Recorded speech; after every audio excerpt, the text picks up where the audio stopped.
Drenge og piger. Jeg besluttede mig for at lave en video, hvordan man laver en 5v5, hvor man alle sammen er de samme champions. Det er så mange, der spørger om, hvordan man gør. Og så har jeg tænkt mig at lave en dansk en, som jeg gør nu. Ved I hvad? Det er ikke særlig svært. I skal bare have en fil, der hedder det her, client.libgame.dat. Og hvis I allerede har LOL åben, så bare luk det ned, fordi at, det er dumt at bruge. Ja, det er dumt at have det åben, fordi at så crasher dit LOL bare, så luk det nu, hvis du allerede har LOL åben. Og alle der siger, man bliver bandet for det. Riot, de har sagt, at man godt må, men man skal stadig gøre det. Man skal, hvad hedder det? Do it at your own risk. Altså, ja. Okay. I går ind under lokal disk. I går ind under Riot Games. I går ind under League of Legends. Under Rats. Gå ind under projekter. LOL Air Client. Leases. Det her. Shit her.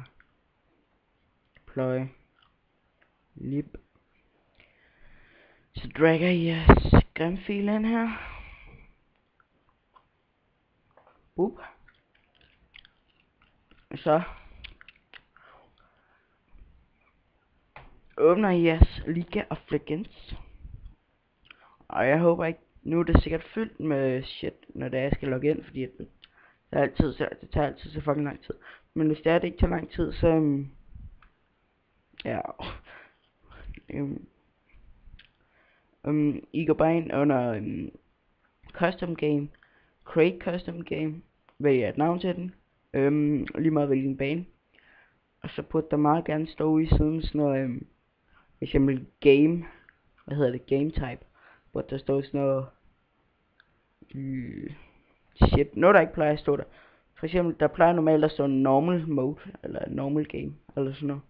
Eller bot game, jeg kan ikke lige huske det. Men så står der alt muligt crap, nogle tal og noget shit og noget andre bogstaver, som ikke burde stå der. Ja, det var så det. Og jeg håber det kunne hjælpe jer. Og ja, følg.